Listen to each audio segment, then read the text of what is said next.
if that makes any sense. Yeah. That brings us to the question of other contemporary influences that might be interesting to you. Too many.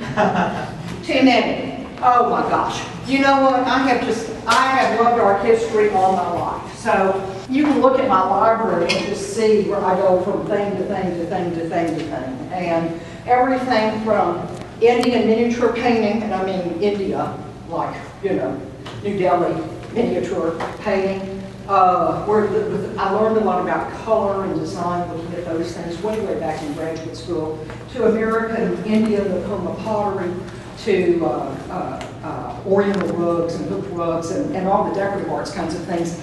I've had a lifelong interest in every topic. I loved him in high school, and I've gone back to him over and over again through the years, and I love his compositions and so much about him. Caspar David Friedrich has been an influence, especially there are a number of pieces that are not in the show where I actually am adapting. I can think of at least 3 pieces where I have someone looking from the back, you're looking at the back.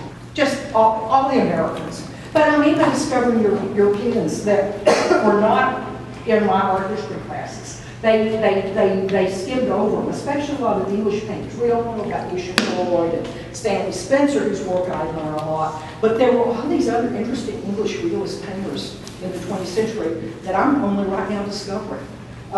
You know, I was taught in art history this sort of evolutionary view of art history, where, you know, art was evolving.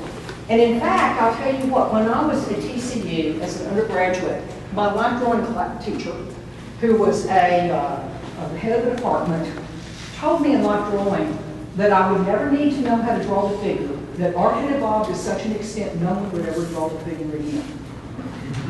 How do you like that? Isn't that interesting? Life drawing. Head of the department. He had studied with Jack Torkoff, who's sort of a second-tier abstract expressionist guy, and that was sort of the view of art history. Okay, you can't help but express yourself. It's automatically going to happen. You just don't even think about it. It's going to be there. Your work, you know, when I look at my work, there's always an aspect of personal stuff going on. I can look at my work and look back and think over what's going on in my life at the time and how that affected my work. But there's always going to be the universal.